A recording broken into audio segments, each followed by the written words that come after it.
All right, let me test, make sure you guys can hear me.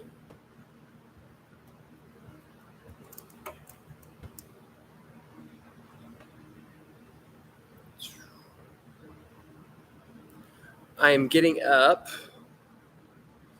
my Instagram so I can go live there and let everyone know about it. Hey, everybody, you wanted to hear about Velocity Tips, so I'm actually going to go live on my YouTube page. I will create a link right here. If you do not see me live on there or on here, then make sure you go check out that replay. All right, I need to share this. Let's share, copy, email it to myself.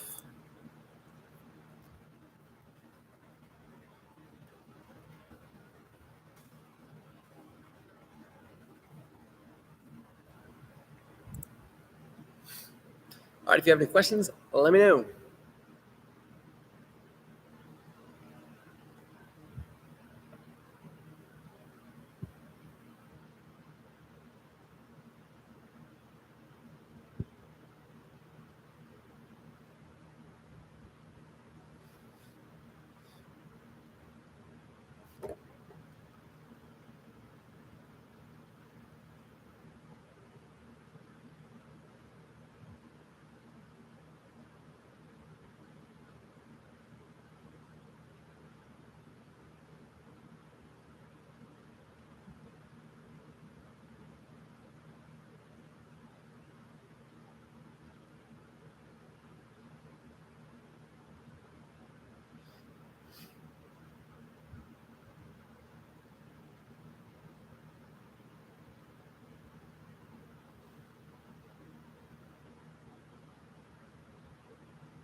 Let me know if you have any questions. Who is this on here? Tell me.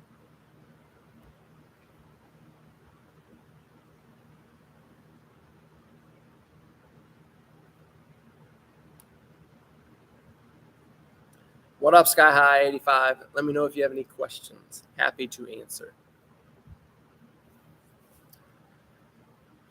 All right, letting everyone know on Instagram, I am live right now on YouTube. So if you have any questions, head over to my YouTube. There's a link here.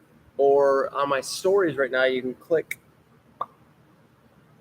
I am live on YouTube.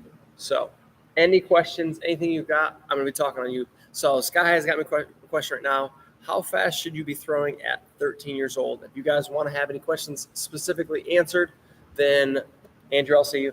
Hop over to YouTube. Make sure you guys are subscribed to it. I need like 6 more people on my dang YouTube page. So Sky High over here, hopefully is following me, and we're going to chat it up. Oh, 6 more followers on my YouTube, and I get to. So if everyone on here followed my YouTube, it's 23 people right now. Everyone, I'd be over 1,000 subscribers. And they say you can make money and stuff doing that. So let's do it up. Help me out. All right. So Sky High 85. How fast should you be throwing at 13 years old? It's going to depend on a lot of factors. If you're the average 13-year-old, you're probably going to be mid 50s to mid 60s. Above average is going to be in the 70 range. Mid 70s is going to be well above average. Toby, thank you.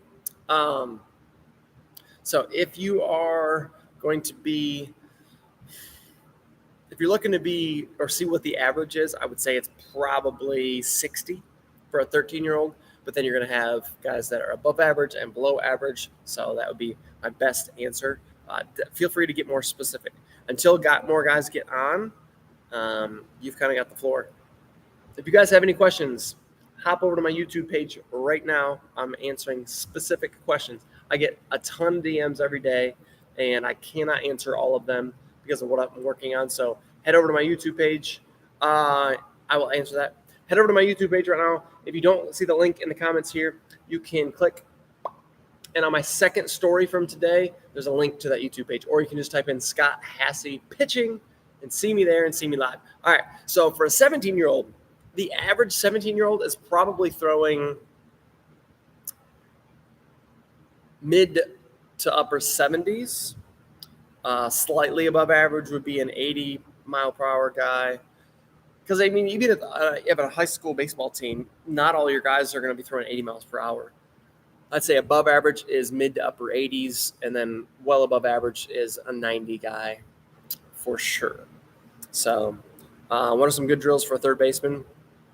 Third baseman, definitely anything quickness drill is going to be – anything with quickness can be a good idea. But also making sure that you are working on your arm speed. And what I mean by that is it moves faster because your body moves faster because your body is stronger. So third basemen, catchers, pitchers all need velocity. So get bigger, get stronger, get faster, take care of your exercise, your sleep, your nutrition, and your water. And that will help all that. You definitely need that. What do you think is the most important muscle you need to build for pitching?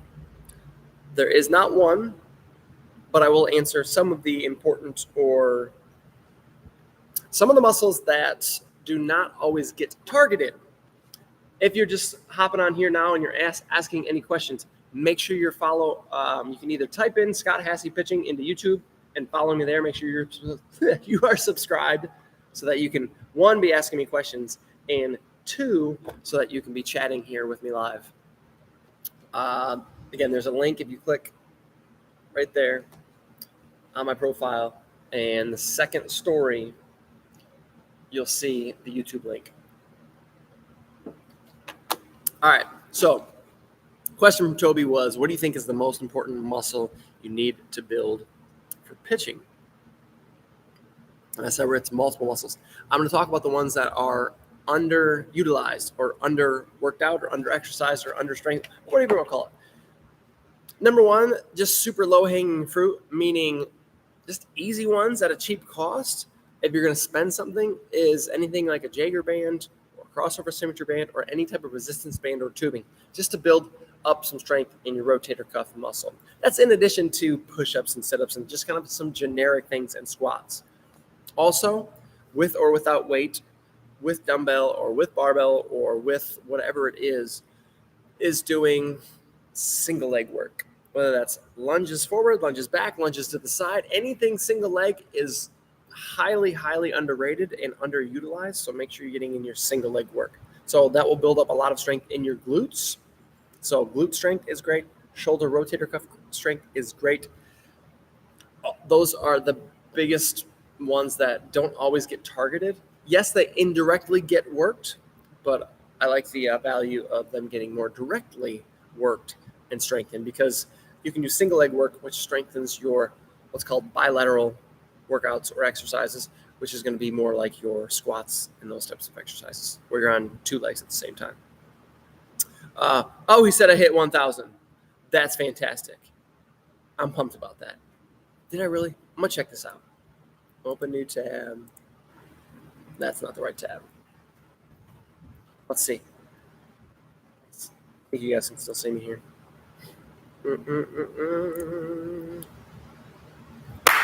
Let's go. Thank you guys. Freaking awesome. Thank you, Sky High 85. Don't know what your name is, but we're going to call you that, Sky High. That's fantastic. Let's see. See how those muscles. Any circle change tips? Let me get a baseball, and I can show you. Let me go get a baseball, and I'll show you some circle change tips. Let's try to, as best we can, do some velo tips, because that's kind of what I took a poll on my Instagram story to see what everyone wanted to talk about. Mostly it was velocity. It was all of it, so we'll be okay to talk about all of it. But let me go grab a baseball real quick.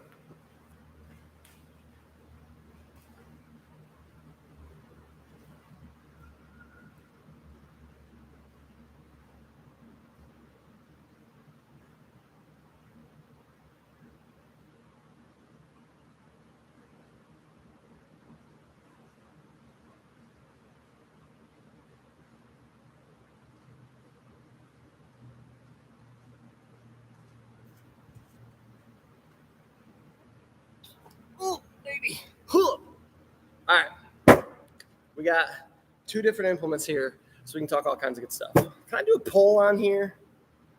Does anybody know? Create a poll. Woo, baby. Ooh, what should I eat? That's what my poll is, because I need to go get some dinner before our tryout start. What should I eat? Let's see. Taco Bell, Subway. Really don't have a lot of options. Gas station food. It's kind of what I got. Let's see what you guys think. All right, threw a poll in there. All right, circle change tips. I'm a lefty, so everything's going to be demonstrated lefty. Actually, I got a question for you guys on YouTube. Can you guys see? I mean, you can tell from the words in here. Are you viewing me backwards, or are you viewing me normal? Because I know on Instagram, I think it's usually backwards. So if you guys can let me know.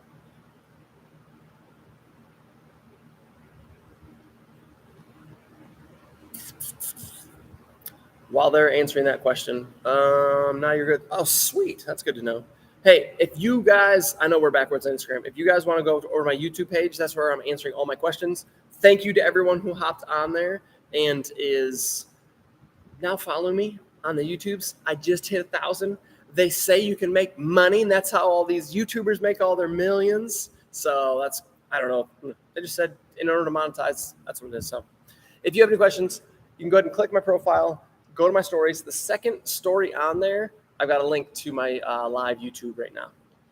All right, so change-ups was the question. So I'm a lefty, so everything's going to be kind of backwards for you, but that's okay because it's kind of like a mirror image. So tips in general are, number one, believe it or not, the grip does not matter as much as or in the way that you have been taught or told.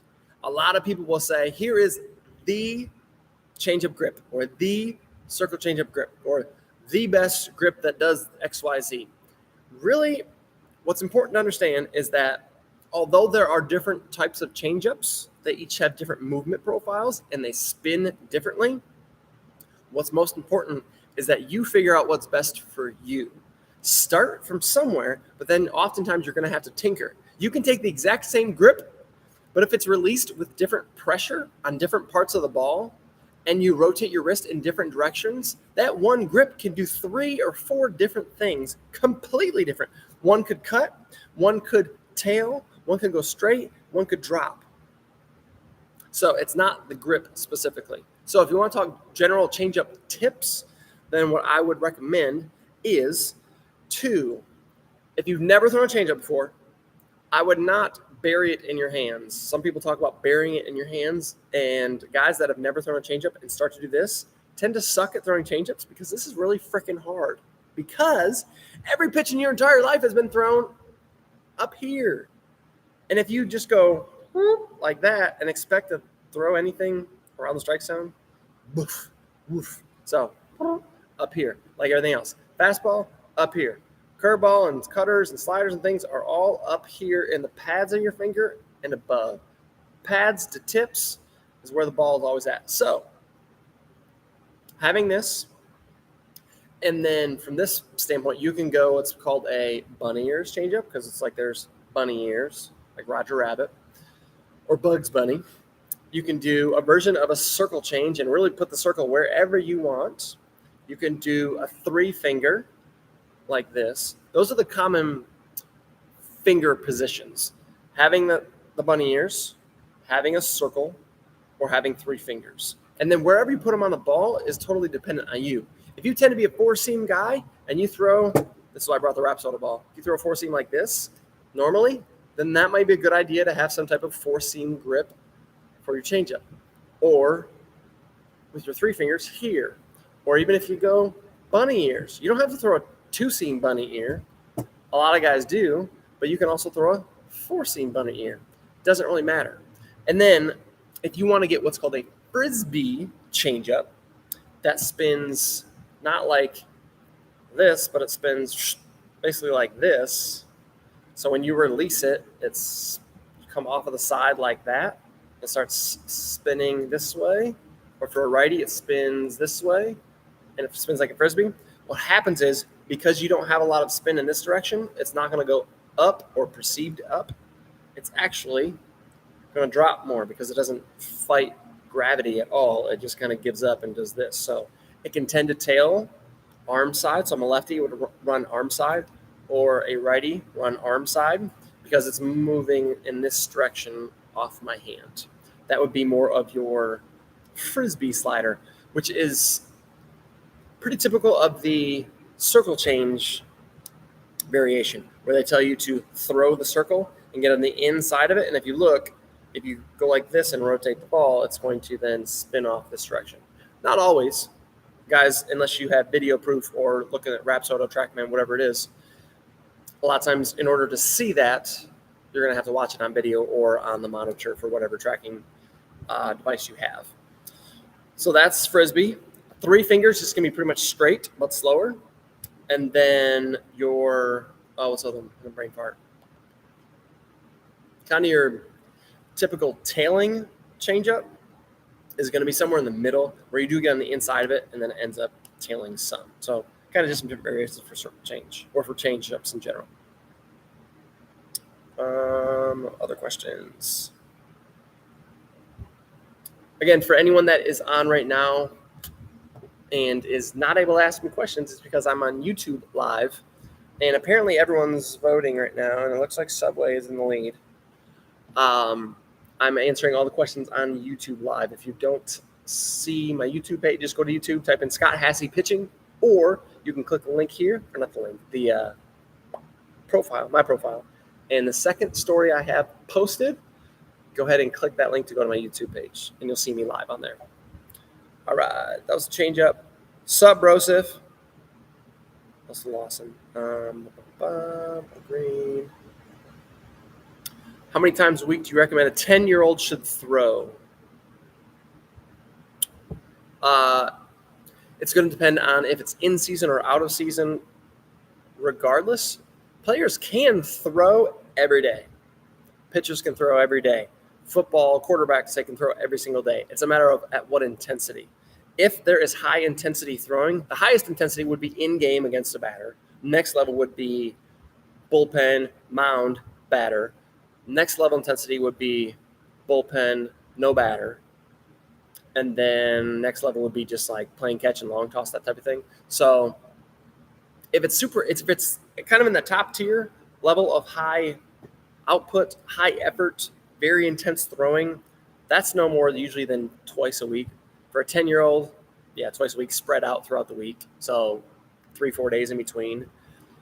If it's just general throwing, you can throw every day throughout the year, as long as you keep the intensity low. If it's just catch play, you can do it. If it's just drill work, just keep the limit to a little bit lower. Keep an eye on, or even just track in a journal or a spreadsheet or whatever it is, how many throws they throw every day.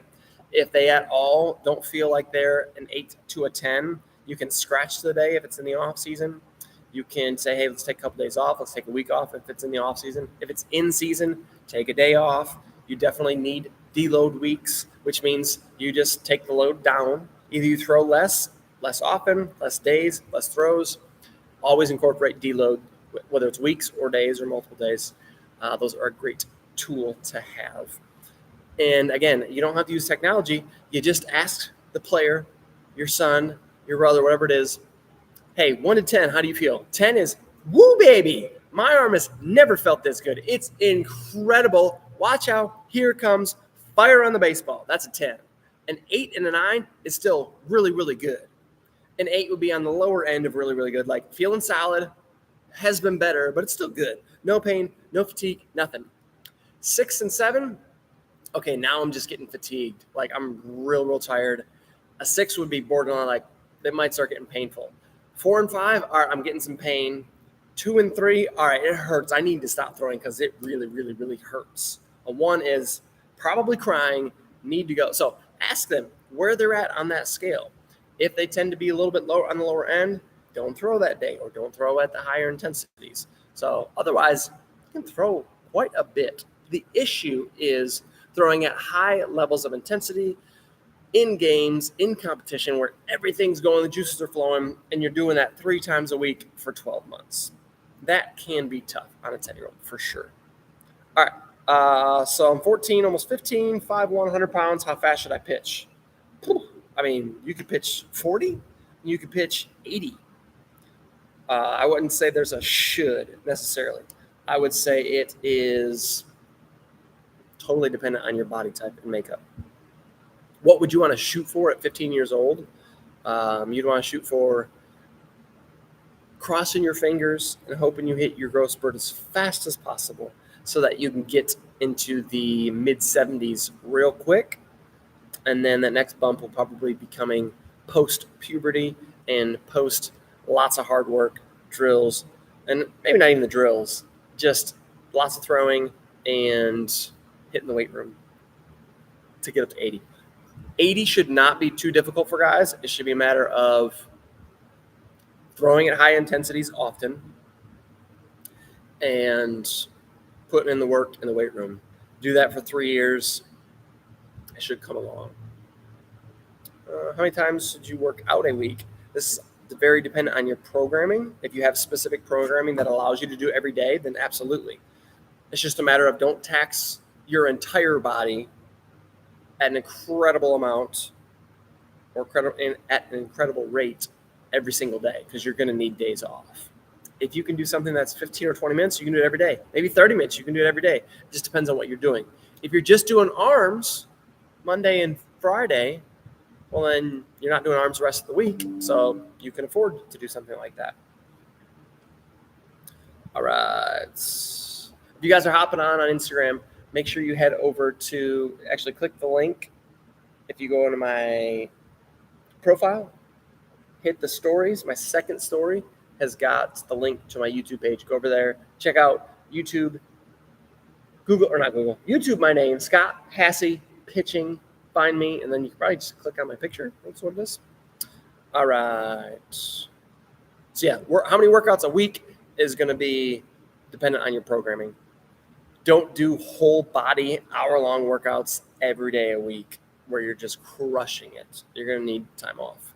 Most programs are 3 to 5 days. If it's a 5-day program, it better be light or very strategically planned by someone. If it's just very general and something you kind of throw together, stick to 3 days just to be safe on that until you're working with someone.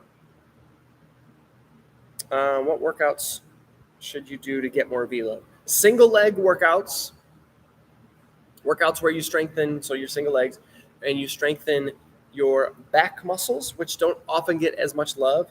So if you can strengthen this to catch up to this and then really work the lower body, that's it.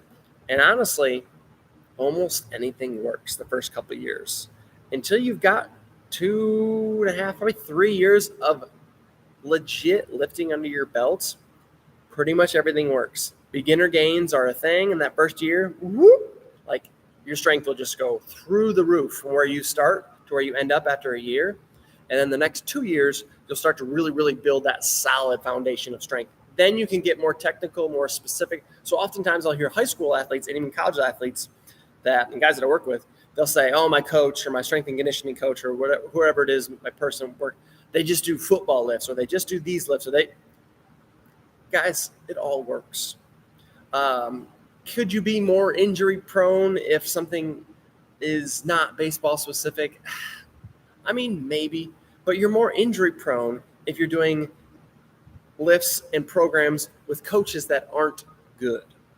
And they can be good coaches, but when you scale it out to working with 20, 30, 50 guys, a good coach can become a below average coach because they're not able to tailor as many things to you. So I would definitely recommend that you're doing more of I guess I would avoid CrossFit. I would avoid Olympic lifts unless you have a very technical, good coach who communicates well and individualizes technique for you, especially from an Olympic lifting standpoint, because those are great lifts and you can have great workouts with Olympic lifts. But if you're not having someone teach you the specific mechanics and movements of Olympic lifts over a long period of time with very, very light weight, then it's just not a good idea because it puts your joints into such heavily loaded and stressed positions. That's the risk reward is not where it needs to be relative to what you could be doing, which is almost anything else. CrossFit, very similar. You're doing a lot of very technical lifts and movements and gymnastic things that unless someone is able to work with you one-on-one and be very technical and get you going, then it's tough. And CrossFit environments are fantastic and the workouts are fantastic, but you also need to consider, am I with 20 people and there's no way that even the best coach could be working with me to help me out? So take that into consideration. Drills to help hip shoulder separation. Make sure you can move well. So assess if you can do, here's a test. You guys can do this. You're probably not gonna be able to see this unless you're on YouTube. All right, put your hands crossed right here, get into an athletic position like this, and then try to rotate your hips without your shoulders moving. If your shoulders are moving like this, or you just kind of can't do it, or you go side to side, if you can't do this right here, then there may be a chance that your body's not as capable of separating the hips and the shoulders just as it is. So you might need to do some movement prep for that, which is literally you just grab a mirror and you just do that over and over and over. There's different progressions of it. So guys that I work with either remotely or in person or at my weekend camps, I give all those guys the programming for that. So that answer. So otherwise, honestly, it comes from a drill standpoint. Again, things that I break down heavily in our weekend camps and our online programs and remote guys. We break that down. I wouldn't even worry about hip and shoulder separation because there's other dominoes that are need to be taken into account that are going to affect whether or not you do separate your hips and your shoulders or do it well or do it very fast. And if those dominoes aren't in order, there's nothing you can do to specifically focus on that hip and shoulder separation. I'm kind of trying to learn a fork ball. Got any tips? Split it and rip it. I didn't throw a fork ball. I'm not as familiar with the fork ball, but it could be if you don't split enough, you probably won't get the desired outcome. But I think the fork ball is just gonna be super, super separated and it can knuckle. I actually threw something like it, but is a radar gun such a pocket radar important tool for a 14 to 15-year-old? It can be a very important tool if used appropriately. And do you need it? No. But you can be monitoring progressions of what your velocity is at, where it's been, when you're gaining, if there's different drills or techniques or thought processes that when you do those and think about those or whatever that is, you can then verify it with the gun to see, is this giving me any added velo bump? It can be a good tool to check your off-speed differences. So it can definitely, especially with the pocket radar, how cost-effective it is, it can be a really, really good tool. I'm looking to buy plyo balls. What plyo balls do you recommend? Tap baseball or both. So tap and driveline, and there's actually a whole bunch from now. They all have plyo balls. I encourage them for guys that want to build or have a wall to throw against because it gives you a good space and opportunity to work on your drill work. And the overload underload idea behind the balls actually can give you improved feel. It can do a lot of really good things. I would make sure there is a specific program that you are finding or are being given so that you're just not willy-nilly throwing plyo balls. But I know Driveline has done a good job with testing theirs. They've come out with different iterations of them. So we get our balls from Driveline for our travel organization here that I help run. And individually, I will just recommend either those or the tap ones. The tap ones hold up pretty well too. Driveline balls hold up pretty well. So those are the two biggest ones that I know hold up pretty well. What is the best thing to do for good arm care? Sleep, water, sleep, water, food, exercise. Those are the big ones. Those affect everything, whether it's your stress level, your ability to deal with stress, your recovery, your energy output, even your off speed, your mechanics. Everything can be affected by those four guys. If you don't take care of those, everything else suffers. Once you are adequately taking care of every single one of those, then you can supplement band work. Then you can supplement your workouts. Then you can supplement a lot of different things, but it's got to start there.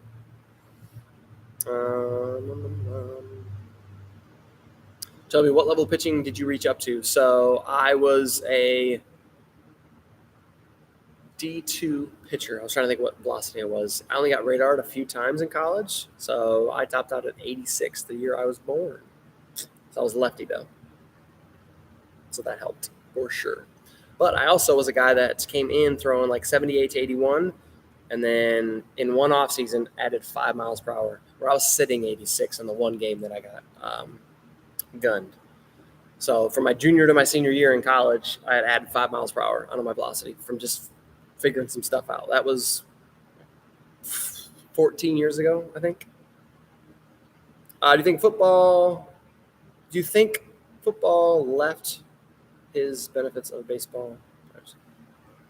I think you're trying to say, Yang, football lifts. Do they have benefits for baseball players? Absolutely, because football tries to get you bigger, faster, stronger. In baseball players, if you look at them, if you look at the monsters like Shohei Ohtani, the monsters like Giancarlo Stanton and Aaron Judge and Mike Trout, dudes are monsters, and they're huge, and they don't do like some type of cardio only workout or light dumbbell only workouts. Like those dudes do heavy lifting. Those guys are monsters. So absolutely, football lifts can be super beneficial. They're a great foundation. That's where I started in high school until I stopped because I was like, who needs to get big? I'm a baseball player. I didn't know any better. A lot of guys still think that way. A lot of coaches still coach that way. What pitches did I throw? In college, so I did throw like a forkball, or I called it like a split finger knuckle, where I just split the crap out of it and it knuckled. I scrapped that after high school because I thought it was kind of a screw-off pitch. It worked, though. But I threw that. Let me check my battery here. I'm going to have to hop out of here pretty soon. All right. Getting low on the battery. Anyways, so I threw a split finger that knuckled in high school, and I scrapped it. And then in college, I was 4-seam, 2-seam, which then I would typically tend to throw my 2-seam sidearm. So I would go 4-seam over top, curveball, or 4-seam, basically 3/4, curveball more over the top, change up 3/4, sidearm 2-seam, sidearm curveball. That basically was a sweeping curveball. So 5 pitches in college. Commanded all of them, and yeah, that's right there. Do you think USA Prime is good? I don't know USA Prime. Sorry. All right, this is going to be the last question I ask, or that I answer.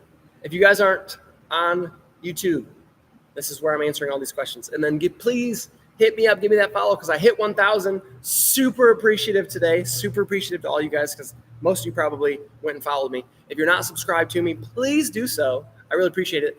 They say that once you get to 1,000 subscribers, you can monetize and make the money. And that's how all those YouTubers make all their monies. So we'll see. So really appreciate that. But I am headed over there. If you go to my, profile, go to my stories. Second story has the link to where I'm at live. The last question I'm answering, because this is dying. My battery's dying. But actually, I might head on TikTok.